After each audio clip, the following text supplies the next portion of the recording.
What is goody, chat? Wayne's was yesterday or early this morning or whatever time it was in Sydney. Tomorrow is going to be great. We got in the early prelims Salang Grang Bo, Sulang Grang Bo, or Grang Bo versus Lawrence Louis, New Zealand versus Chinese. I don't know much about these fighters. I'm not gonna lie to you. Instantly, I kind of want to go with Lawrence. I don't know their fighting styles. I guess we'll learn along the way. Not professional of me, but I look at what I see. I am a casual. Let's see. I'm gonna go with the underdog here. All right. We got Kichiro Nakamura versus Sebastian Sa Sisley. Uh, I would go with the favorite. I'm gonna go with Sebastian. Don't know much about these guys. We're going Song Wook Kim versus Dom Marfan. I'm going with Aussie. Con O'Flea versus Aziz Ha. I think I went with O'Flea in my last breakdown. Jonathan Minnicliffe versus Oban Elliott. I don't know much about these guys. I know about more about Oban Elliott, and I'll go with Oban Elliott. Let's go. He's back. He's here. He's here. Now we got Jacob Malkoun versus or Malcon. Whoa, Malcon versus Torres Finney. Oh man, he's just built like a gorilla, man. It's crazy when you just look at Torres Finney and you see what he's done in like the amateur. Well, actually, not the amateurs, professional fighting. He's dealing with people that are just naturally like just they're tall and big. He's just dealing with taller, rangier opponents, and it's just hard to get those finished. But I checked; they're both the same height. Um, all I'm gonna have to say is, man, looking at it, take a look. This is one of those fights. It's just interesting, man. I mean, wow. I'm gonna go with the underdog. I mean, Torres Finney just always like. I feel like is he going to be the best top 15 guy? I don't even know. I don't even know if he's in the top 15, but I think he could win this fight. I don't know. Maybe that's me biased. Gotta root for the short kings out there, the big gorilla. Jacob, he just knocked out Petrosky, who has a strong wrestling base presence. Um, yeah, it's gonna be interesting. He could knock out Torres Finney, take his O, but I think Torres Finney is gonna make this a tough one. Cam Rouston versus Cody Brundage. I'm gonna go with Cam. That yet again, I don't know much about these fighters. Uh, don't know much about him, but hey, he also finished Petrosky. Wow, seems that everyone's just finished. Poor Petrosky, man. Um, Billy Alacala versus Junior Tafa. I am surprised how the odds are this close. I am shocked at how the odds are this close. Like I am shocked how close the odds are for this. I'm going with Billy Alacana. I think he should be a way bigger favorite. Junior Tafa has power in his hands. He can knock people out. Just look at this physique, though, man. Does this look like a guy like in his last like Billy Alacana is probably gonna submit him. This is what happens to these big guys with big power. They either go against a power puncher or they go against a guy and just finish him. I know he only has two submissions. I think Junior Tafa is there to be hit. And then again, if I remember correctly, Billy Elakana is a pretty, excuse me, a pretty big guy. So is Junior Tafa, same height. Slight differences in reach. This will be interesting, but um, I'm going with Billy Elakana, man. I just think he's gonna be a lot fresher. He's gonna use his kicks. He's gonna piece him up. Junior Tafa's gonna load up. Then Billy Elakana is just gonna take him to the ground, submit him. I don't know how he's gonna do it, but we'll see. Or maybe Junior Tafa gets that knockout. But when you just have one tool, because we all know what he's gonna do. Junior Top is not gonna go for takedowns and go for ground and pound, right? We all know that. We all know that. I mean, he just has knockouts. He has power in his hands. I mean, seems like a chill guy, but in terms of skill and in terms of, just his bag, I just don't think he has a bag like that, man. He's going against guys at 205 that in 205 you either have power, which you can do, but also just the size. Like he's in a more suitable weight class, but the grappling, you know, he's shown signs of good takedown defense, but I don't know, man. I don't know. I don't know. I don't want to say he gets taken down, but oh man.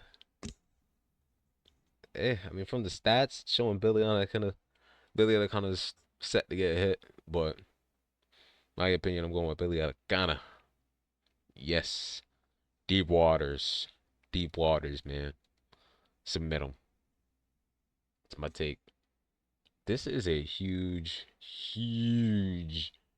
favorite. Normally, pick the other guy, right? When someone's this big of a favorite. Um, this guy's good. I remember I rooted for the Indian guy, Jubilee. I rooted for Jubilee to win because his highlights, he sets up kicks. He kind of reminded me of like Yair. His style of kicking, it was nice, and then boom, he just cracks him. This fight went to decision. I didn't watch this fight. This fight, didn't watch. So he got a clean head kick, man. Took the roof out of that guy's head. Jimmy Malarkey is there to get hit. I mean, he's been knocked out even by like Volkanovski. I've seen a clip. Nasty, brutal knockout. Just brutal fashion. And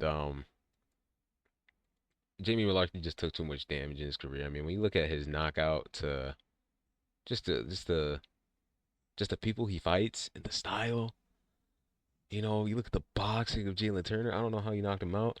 You just look at these guys that that has finished him. He's been finished a lot recently. He's been finished, and McQuillan, solid kid. There's things that just he's gone 3 rounds. I haven't seen this fight, but he's dangerous, man. He's quick too. He's very quick, scarily quick.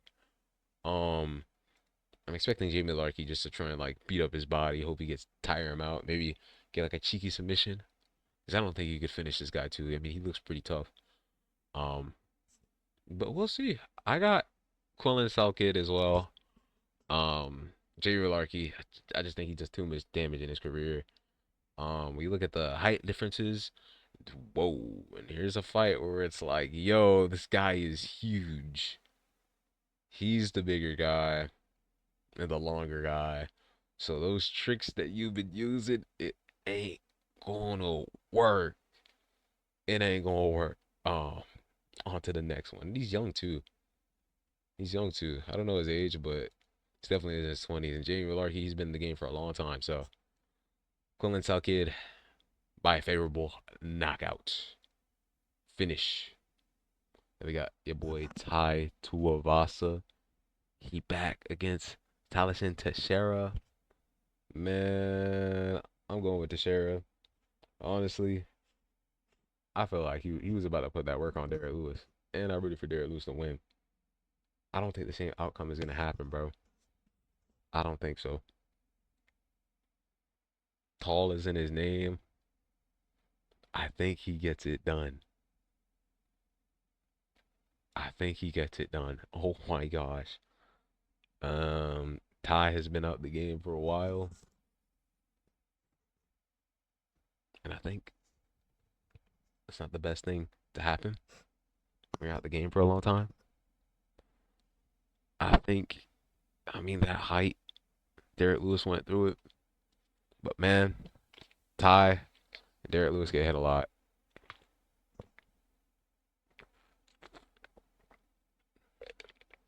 If he can't rock him, if he can't stun him, it's over. Ty, your bag was crazy back then. But he also has a submission game, so if he gets you to the ground, I don't. Ty could just try and prop back up. I don't see it happening. And also, I'm going with Talashin Teixeira, the favorite. Understandable, he's been off for a long time. Sorry to us. I will root for you. If you get a knockout, nice. Welcome back. Big fashion too. Faziev versus Rufi, who is a slight favorite, and I am honestly shocked. Sorry if I heard that. I hit my water bottle. I am shocked. How is Rufi a favorite? I understand that he's a good sniper. He could hit. He's very good. He's very rangy. He has some cool grappling, but who's to say that? Because he's been working on the grappling, man. He's been working on it. He has a weird style of grappling, but he favors the strike. Look at the people. He's lost the Gamera. I think he got injured in this fight. You know, Bahamondes. Do I think Bahamondes is better than Rufi? I think they're probably the same level. I think Bahamondes can possibly submit Rufi. Crazy. Why do you say this? Why do you say this? He just hasn't been tested, and when he has, folds, man. I mean, BSD top five, whatever, whatever. He's think of the guys who beat him with Kano, or you know, it didn't age well. You know what I mean? Because BSD, look at the people BSD beat recently, right? He lost to Dustin. He's lost to Moicano. He's not at that level yet. He might be just a top 10 guy. He beats a Benoit Saint Denis. He beats a Darius who honestly, before he got clipped, it looked like he was about to give him the work, but his chin, boom, gave up on him. He flash KO. And if we're being real, man, I mean, I mean, what's Rufi gonna do to Viziev, right? Because when we seen this guy go to decision trying to finish somebody, long top, we see what happened, man. He could slow down, and mind you, that was going up a weight class because long top missed weight. He missed weight for that fight, from what I can remember. Um, he's shorter, that's true, but guys, have you not seen what he done to Bahamondes? Have we not? Are we just gonna forget this fight? Are we gonna forget how good he is as a fighter? He's 17-6. This guy has been tested, bro. He's been fighting. You're telling me, bro.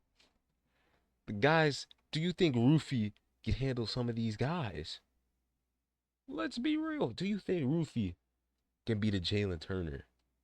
Now maybe Rufi can prove me wrong.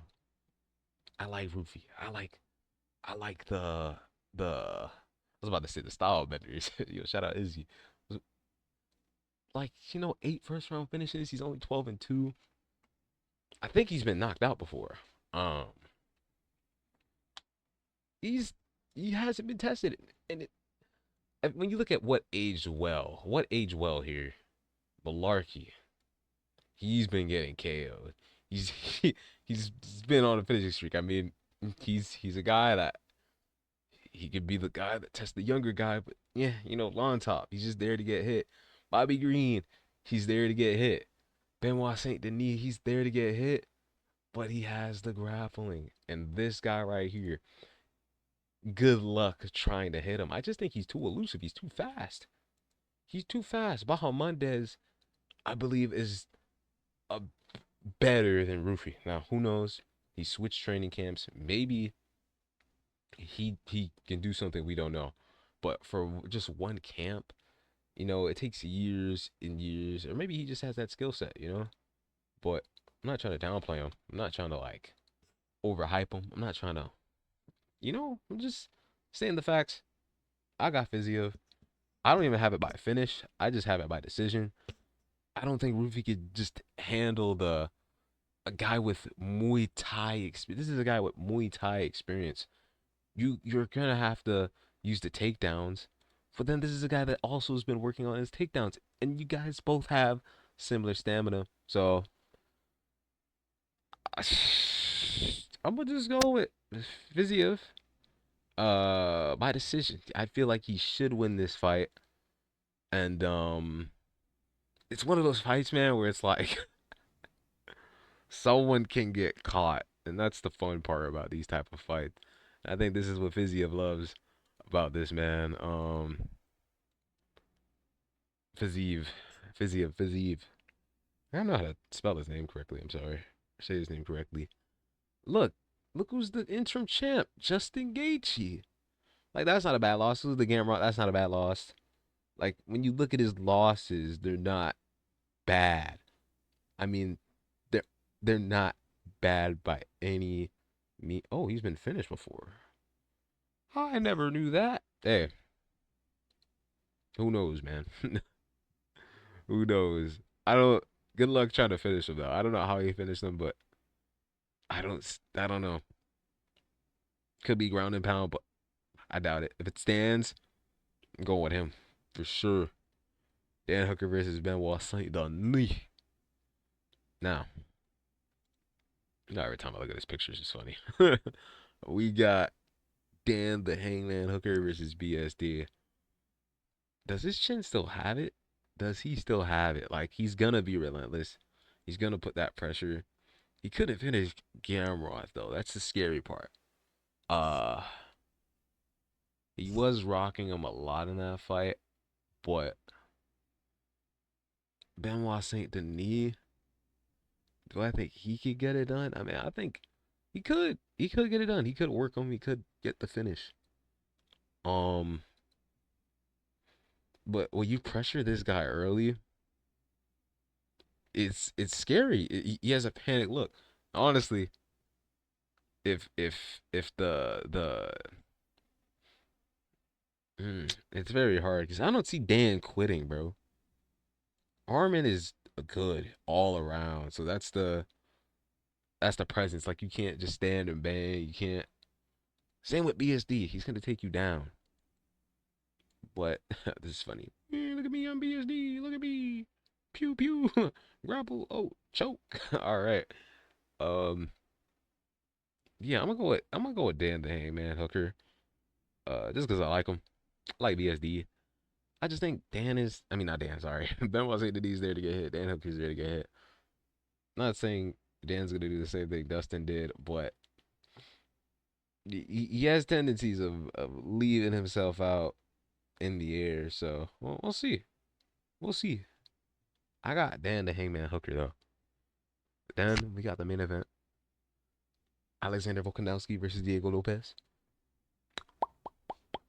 Who do I have? Last time I rooted for Volk to win. This time I'm rooting for Diego Lopez to win, and I'm gonna tell you guys why.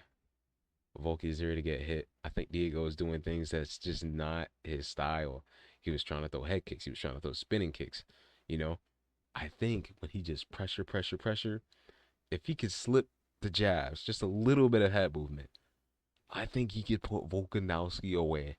Just a little bit of head movement, like what Ilya did. Just slip the jabs. If he slips the jabs successfully, and he counters with that big right or that big left, I don't know if Volk can recover. I mean, the damage every time he gets out there, the shape he's in for this training camp, this don't look like the best Volkanovski, bro. It don't. They are feeding him to the lions, and I mean, honestly, it's a little scary. Uh, I think that Volk might put him away. Sorry, I think he might get put him away. It would be funny if Volk did get the KO, but this guy has a very high finish rate, man. Very high. And I don't think he's gonna get in a firefight. But what I do think is he's there to get finished. It's crazy seeing Lopez, man, because I was watching his fights for a little minute now. It's kind of crazy how good he's doing, but Yeah, yeah. 15 first round finishes. I don't think Diego's being happy. He's being smile. He's in a good mood. I don't think we're gonna see a technical Diego Lopez. I think we all know this. I think we're gonna see a mean Diego Lopez. Look, if he's smart, right? If he's gonna be technical, head movement, head movement. Watch out for the jab. You've been peppered by the jab by Ortega. You've been peppered by the jab by Gene Silva. You've been peppered by the jab by so many fighters. If he could slip that jab and get just close to him, Volk is gonna do that little sell up fade every time. Every time. Imagine what that happened to him towards the end of the round. Imagine if this happens earlier in the round. Diego's fresh. I don't think he's gonna hunt for submissions. Volk, when he gets beaten, it shows in his face, especially with age right now. I'm not going for submissions in this fight. Volk is so good at getting out of submissions. Islam can't submit him. Brian Ortega couldn't. You're not gonna submit him. The way to beat Volkanovski is if you just beat him up. He's so tough. He's gonna keep on going. He's there to get hit. You know he's gonna play defensive. He's gonna start bleeding and leaking. But then imagine if you have him beaten bad, right? He's down. Volk at some point is gonna have to maybe shoot for takedowns, do something smart, try and win the round. He's gonna try and win the round. You know what he's gonna do. Keep it on the feet. Keep it on the feet. If he could keep it on the feet, Volkanovski's gonna try and take it to the ground. Don't go for submissions. Don't go for submissions. Get back up. Stand back up. Volk is going to try and take you down. I think you should go for some body shots. Beam, beam, beam. And just go for the head. I don't want to see it. I want to see low kicks. For sure match with the low kicks. Yeah. And for Volk, it's hard to say what Volk should do. I think Volk, if you want to win, be prepared for onslaught. Full speed. This man trying to blitz you. I think he's generally gonna try and just blitz Volk early, early, early. I think first round is gonna be like all right, I'm chilling, I'm feeling him out. I think Lopez is gonna, he's gonna show up a lot earlier than he did on UFC 314. A lot earlier, a lot earlier. Let's take a look. Final results. Don't want to look at the interviews. I just want to look at the results. I just want to take a look at the stats. Let's take a look. Significant strikes by a target. Look at this. Look at this. Full fight. That's what Volk did. That's what Lopez did. Now, when we go to strikes by position distance, look at this, man. Not gonna lie. If you're gonna win, you're gonna have to get it done early, my boy. Early. Early, early, early. He tried to throw, but he just couldn't land. That body from Volk is there to get hit, bro. That body from Volt is there to get hit. When he does that little fade, he's protecting his face, but he's not protecting his body. He's fading, he's leaning. I'm telling you, Diego. I'm telling you. He can go for these, but Volt is at an age where he can't move the way he moves, bro. I don't think if you hit him to the body, he's gonna try and knee you to the head. And if he does, he's closing his stance because one leg is up, the other leg's. You can just keep pressing him forward. Boom. Take his lights out. But we'll see. I have Volk, who was the underdog. He was not the favorite on this fight. I don't think he was the favorite. At some point, he was the underdog. But I'm going with Diego Lopez for the Anu. That's it. You see 325? That's a wrap.